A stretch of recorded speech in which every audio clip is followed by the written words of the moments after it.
Hai, ketemu lagi sama gue Philip Ferry dan kali ini gue bakal bahas tema yang sangat menarik. Tema yang sangat-sangat populer, yaitu soal Warren Buffett dan kenapa dia bisa kaya. Nggak seperti buku-buku atau video-video YouTube lainnya, yang mana dia akan membahas tentang secara narasi ya, tentang secara kualitatif, soal tentang kenapa Warren Buffett itu bisa kaya dan kenapa dia bisa jadi investor yang sangat-sangat terkenal dan sukses. Tapi dalam kasus ini, gue bakal bahas dari sudut pandang yang bisa disebut akademik. Gue mendapatkan sebuah paper dan paper ini menarik banget, yaitu adalah ini research paper ya, research paper dari CFA Institute. Nah, karena gue adalah seorang CFA member, tapi gue belum menjadi anggota ya, maksudnya gue punya nama belakang gue dengan gelar CFA, tapi gue bisa login dan karena gue sudah ikut tes dan untungnya sudah selesai sampai level 3. Jadi gue bisa melihat di members areanya itu ada paper-paper dan bisa di-download. Dan salah satunya dalam kasus ini yang paling menarik adalah paper soal tentang kenapa Warren Buffett sukses. Dan dari sudut pandang mana dan kita bakal melihat ini, tapi tenang aja, jangan takut soal kata research paper, karena walaupun mungkin agak rumit, gue akan bimbing dan gue bakal kasih komentar dan penjelasan tentang apa sih gitu loh, tentang terminologinya apa gitu untuk menjelaskan dan mempermudah dan membuat video ini sesemudah itu dan seinklusif mungkin sehingga semua orang bisa paham dan bisa menerapkannya. Dan tentu saja nanti gue akan jelaskan juga apa relevansinya buat kita misalnya untuk investor retail dan gimana sih cara nerapinnya. Karena ini adalah poin-poinnya sangat menarik ya. So, ayo kita mulai. Oke guys, sekarang kita langsung ke research papernya. Nah, research paper ini dari oleh CFA Institute. Nah, ini paper yang menurut gue keren banget ya, karena applicable dan sangat bagus, metodologinya menarik. Nah, pertama-tama sebelum kita mulai, gue akan coba jelaskan dulu kata alpha. Alpha itu apa? Contoh misalnya gini.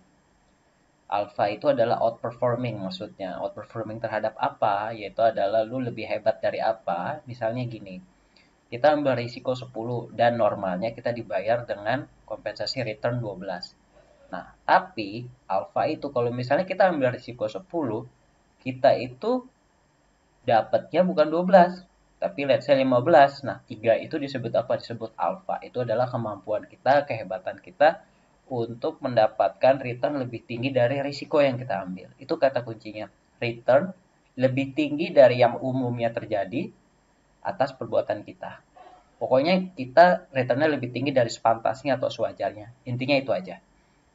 Nah, oke. Intinya sebenarnya dalam research paper ini udah gue tandain nih di sini nih. Sebenarnya aja sederhananya adalah dia itu Warren Buffett itu adalah satu kuncinya adalah buying good company. Ini penting banget nanti gue akan bahas. Cheap dengan menggunakan leverage. Intinya itu tiga hal itu aja. Dan Warren Buffett itu adalah a good stock picker. Jadi dia bisa membuat portfolio dia itu sedemikian bagus dan sedemikian berkualitasnya sehingga dia itu menciptakan return yang sangat bagus. Tapi ketika kita coba lihat lebih dalam, sebenarnya dia itu tidak menghasilkan dalam tanda kutip namanya alpha. Dia tuh nggak outperform, dia tuh biasa aja. Tapi cara dia untuk membuat portfolio itu menjadi extraordinary, menjadi keren banget, menjadi hebat banget, itulah adalah kenapa? Itu karena dia sangat bagus dalam memilih stok dan membuat alokasinya. Jadi dia membuat sebuah portfolio sehingga itu keren banget, tapi sebenarnya nggak ada alfanya, yaitu dia nggak outperform apa-apa sebenarnya. Nah, tapi apakah itu artinya dia nggak hebat?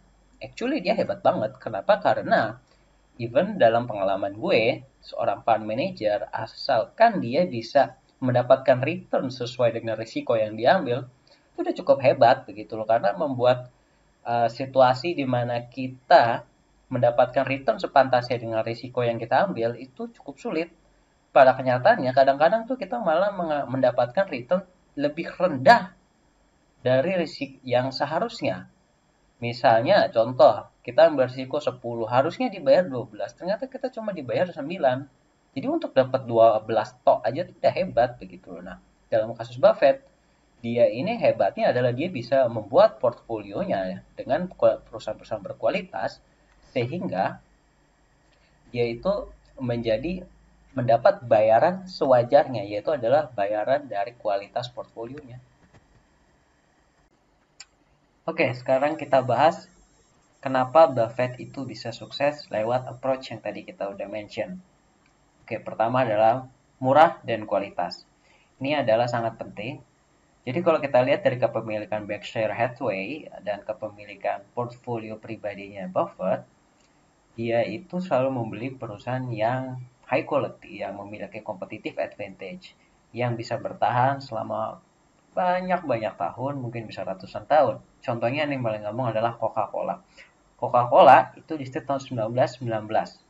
Sampai sekarang orang masih minum Coca-Cola dan besok orang masih minum Coca-Cola dan 10 tahun lagi orang masih minum Coca-Cola. Nah, itu kan perusahaan yang kualitas, itu pasti harganya mahal. Nah, inilah yang penting yang kedua, yaitu adalah belinya murah. Sebagai contoh, coba kita lihat ya. Coca-Cola itu di tahun 1919. Buffett itu lahir tahun 1930. Dia itu start karir professional investing tahun 1955. Yang artinya, dia itu baru beli Coca-Cola di umur berapa? 58 tahun setelah menunggu selama 33 tahun. Jadi, yang namanya good opportunity untuk membeli saham di harga murah itu nggak selalu datang dan Buffett itu selalu sabar menunggu. Itu kuncinya dan itulah yang dapat kita terapkan sebagai investor retail. Nah, yang satu lagi adalah soal leverage, tapi ini nggak applicable buat investor umum pada umumnya. Kenapa? Karena Buffett itu punya perusahaan asuransi, sementara kebanyakan dari kita nggak punya perusahaan asuransi. Jadi perusahaan asuransi itu modelnya adalah ketika pembeli polis itu membeli polis asuransi, dia akan menyerahkan uang kepada perusahaan asuransi dan perusahaan asuransi akan berhutang kepada pemberi polis untuk manfaatnya. Nah, selama duit itu dipegang sama perusahaan asuransi, dia akan diputerin terus dan menghasilkan returnnya itu bisa dibalikin ke investor, ada juga yang dinikmati oleh perusahaan asuransi. Jadi kalau masalah leverage, kayaknya kurang pas sih.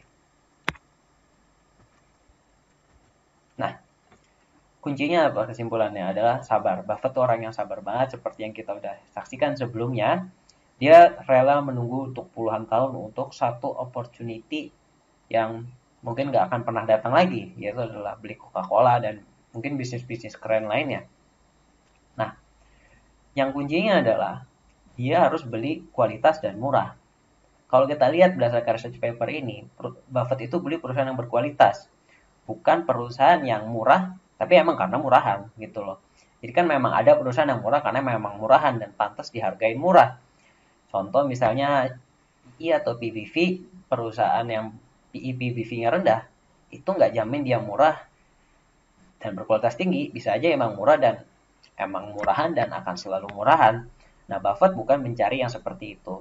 Nah, perusahaan itu rawan namanya cigar butt investing dan setelah berdasarkan paper ini dinyatakan bahwasannya Buffett itu fokus pada kualitas. Dia itu bukan tipe cigar butt investing, yaitu adalah investasi di perusahaan yang sebenarnya maybe nggak ada masa depannya, tapi masih ada sisa-sisa. Jadi ketika dilikuidasi, kita sebagai pemegang saham, kita masih dapat sesuatu lah. Barat seperti pontong rokok, kita isep terakhir, terakhir banget. Satu kali isepan terakhir. Nah, Buffett bukan tipe yang seperti itu. Dia lebih pilih kualitas.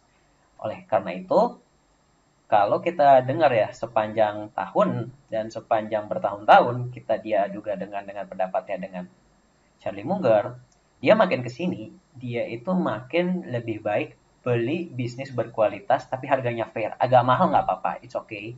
Tapi yang penting berkualitas dan harganya make sense dan harganya ya fair, oke, okay, tapi masih ada upside-nya lah.